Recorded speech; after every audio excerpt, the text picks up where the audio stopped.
আসসালামু আলাইকুম শিক্ষার্থীবৃন্দ, তোমাদেরকে স্বাগত জানাচ্ছি আজকের অর্থনীতি ক্লাসে।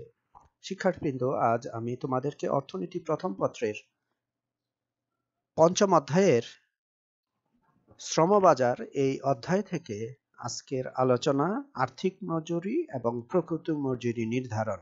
শিক্ষার্থীবৃন্দ, তাহলে আমরা আজকে তোমাদেরকে যে কুমিল্লা বোর্ড 2019-এ যে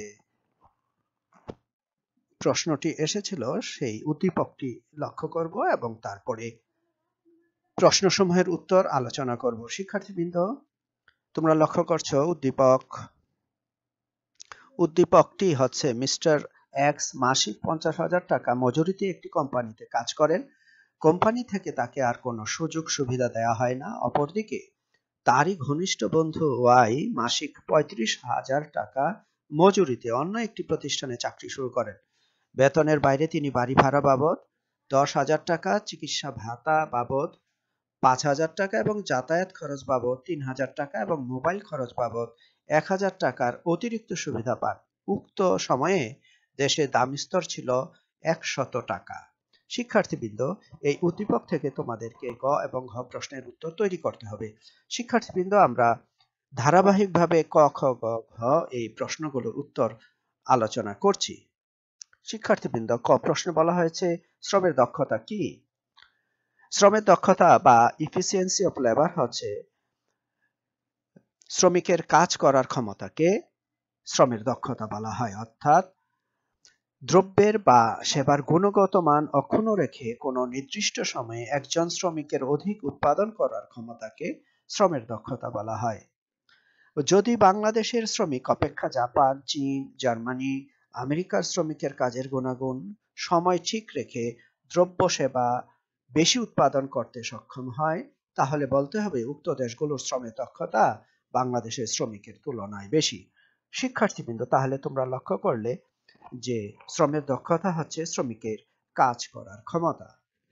শ্রমের দক্ষতাকে একটি সূত্র আকারে প্রকাশ করা যায়।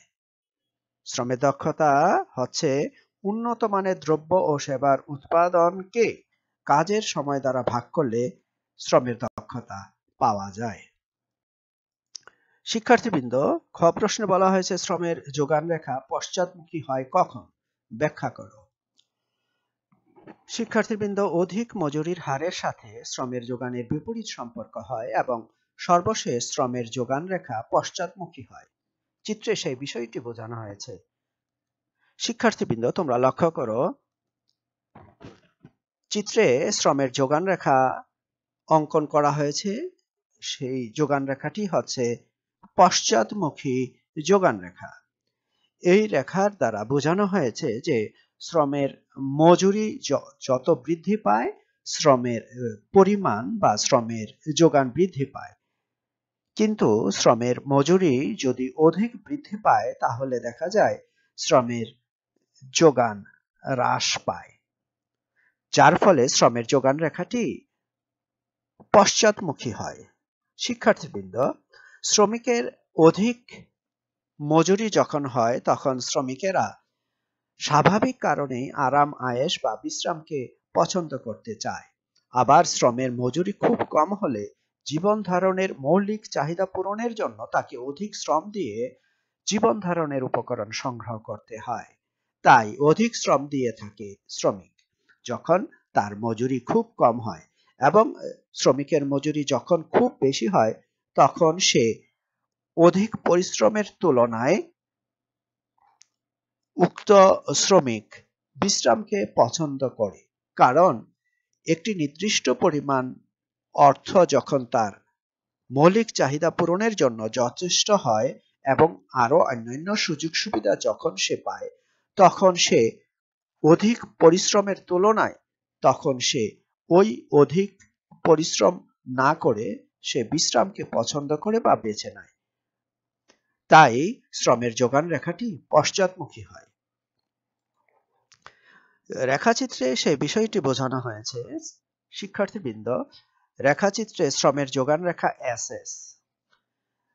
তো শ্রমের মজুরি যখন বৃদ্ধি পেয়ে ও ডাব্লিউ থেকে, শিক্ষার্থীবৃন্দ তোমরা লক্ষ্য করো শ্রমের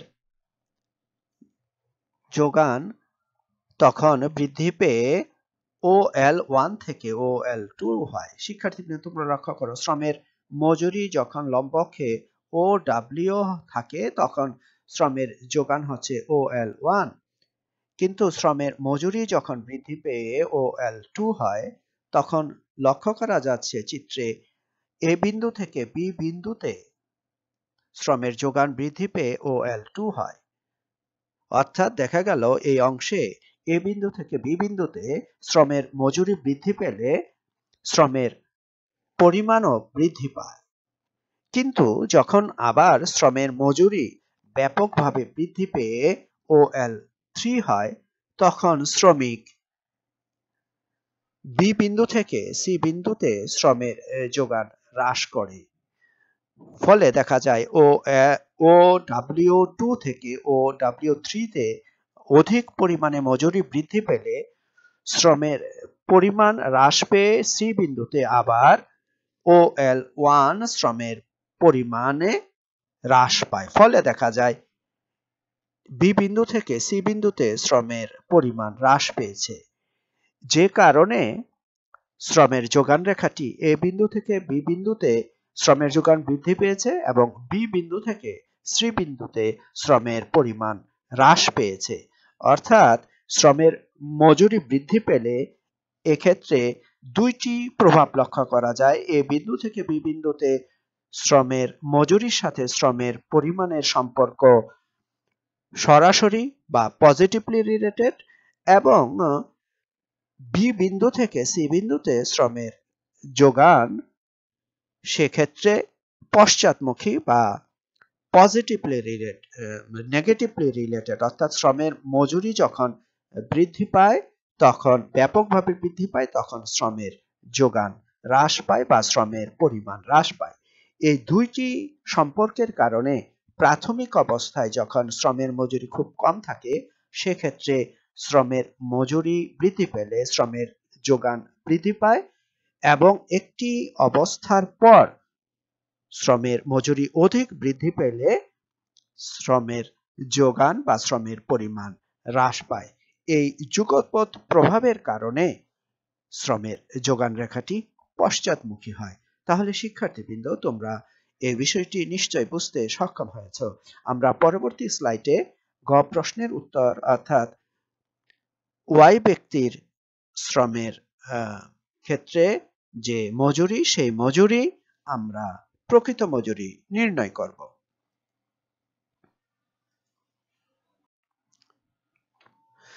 শিক্ষার্থীবৃন্দ তোমরা উদ্দীপকে লক্ষ্য করছো যে উদ্দীপকটি মিস্টার এক্স মাসিক 50,000 টাকা মজুরিতে একটি কোম্পানিতে কাজ করেন।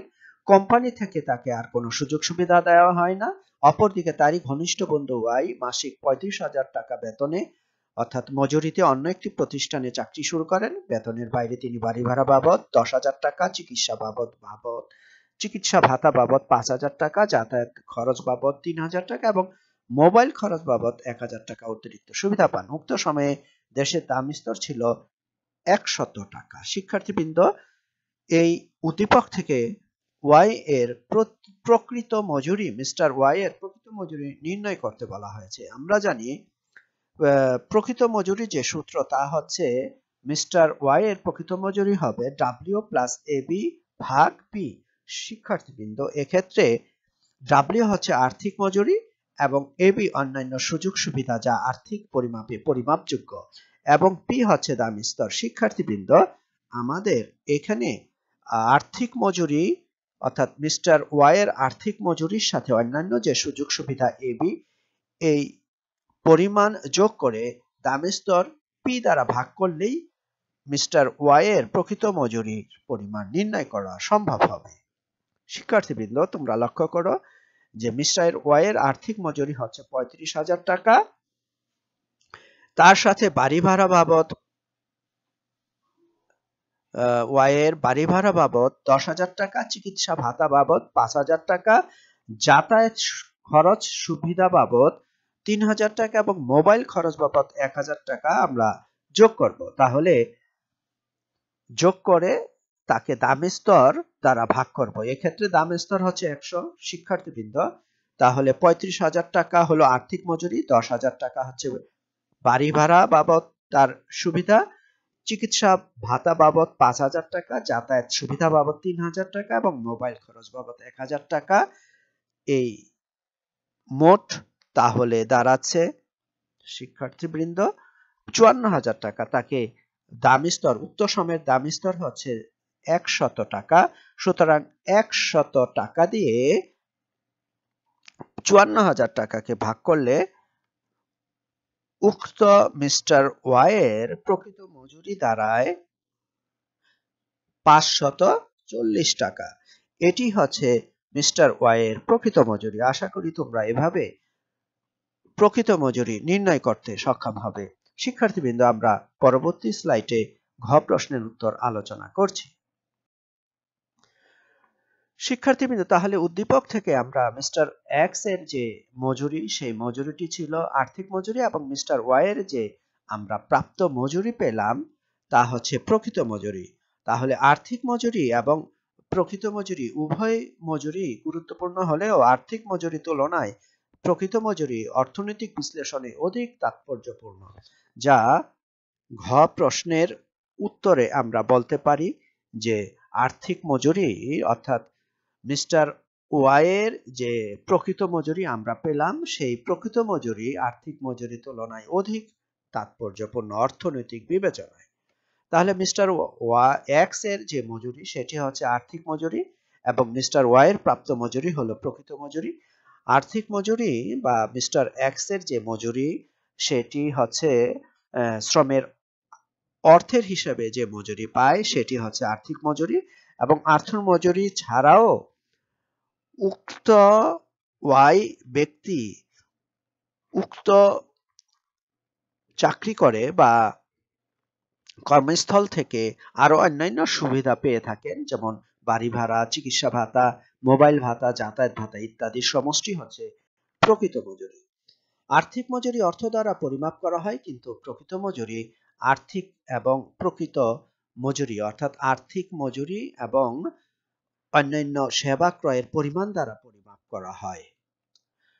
আর্থিক মজুরি দাম স্তরের উপর নির্ভর করে না, কিন্তু প্রকৃত মজুরি দাম স্তরের উপর নির্ভর করে। তাই দাম স্তর বাড়লে প্রকৃত মজুরি কমে এবং দাম স্তর কমলে প্রকৃত মজুরি বাড়ে। কাজের প্রতি আগ্রহ আর্থিক মজুরির উপর নির্ভর কম করে, কিন্তু কাজের প্রতি আগ্রহ প্রকৃত মজুরির উপর বেশি নির্ভর করে। শিক্ষার্থীবৃন্দ, তোমরা জানো যে আর্থিক মজুরি শ্রমিকের অর্থনৈতিক কল্যাণ ও জীবনযাত্রার মান আর্থিক মজুরির উপর নির্ভর করে না, কিন্তু শ্রমিকের অর্থনৈতিক কল্যাণ ও জীবনযাত্রার মান প্রকৃত মজুরির উপর নির্ভর করে। সম্মানজনক কাজে আর্থিক মজুরি কম এবং ঝুঁকিপূর্ণ কাজে আর্থিক মজুরি বেশি হয়ে থাকে, কিন্তু সম্মানজনক কাজে প্রকৃত মজুরি বেশি এবং ঝুঁকিপূর্ণ কাজে প্রকৃত মজুরি কম হয়ে থাকে। ডাব্লিউ দ্বারা আর্থিক মজুরি প্রকাশ করা হয়, কিন্তু ডাব্লিউ প্লাস এবি অর্থাৎ ডাব্লিউ হচ্ছে আর্থিক মজুরি এবং অন্যান্য সুযোগ সুবিধা কর্মস্থল থেকে যে পেয়ে থাকে তাকে আর দামি স্তর পি দ্বারা ভাগ করলে প্রকৃত মজুরি পাওয়া যায়। তাই প্রকৃত মজুরির যে সূত্র তা হচ্ছে W plus A B divided by P. আর্থিক মজুরি হিসাব করা সহজ, কিন্তু প্রকৃত মজুরি হিসাব করা কঠিন। শিক্ষার্থীবৃন্দ, আর্থিক মজুরির আওতা সীমাবদ্ধ, কিন্তু প্রকৃত মজুরির আওতা অপেক্ষাকৃত বিস্তৃত। আর্থিক মজুরি নীতি নির্ধারণে আর্থিক মজুরি গুরুত্ব কম, কিন্তু মজুরি নীতি অনুযায়ী প্রকৃত মজুরির গুরুত্ব মজুরি নীতিতে অত্যন্ত গুরুত্বপূর্ণ। অধ্যাপক কেইন্সের মতে শ্রমের চাহিদা নির্ভর করে প্রকৃত মজুরির উপর এবং শ্রমের যোগান আর্থিক মজুরির উপর নির্ভর করে, কিন্তু ক্লাসিক্যাল অর্থনীতিবিদগণ মনে করে থাকেন প্রকৃত মজুরি হচ্ছে প্রকৃত মজুরিকে ক্লাসিক্যাল অর্থনীতিবিদগণ সমর্থন করে থাকেন। আর্থিক মজুরির অর্থনৈতিক তাৎপর্য কম, কিন্তু প্রকৃত মজুরির অর্থনৈতিক তাৎপর্য অধিক। সুতরাং আমরা বলতে পারি উদ্দীপক থেকে যে উদ্দীপকে মিস্টার এক্স এর মজুরি হলো আর্থিক মজুরি এবং মিস্টার ওয়াই এর প্রাপ্ত মজুরি হলো প্রকৃত মজুরি, এবং তাই আর্থিক মজুরির তুলনায় প্রকৃত মজুরি অর্থনৈতিক বিশ্লেষণে অধিক তাৎপর্যপূর্ণ। শিক্ষার্থীবৃন্দ, আশা করি তোমরা বুঝতে সক্ষম হয়েছো। তোমাদেরকে অসংখ্য ধন্যবাদ। আল্লাহ হাফেজ।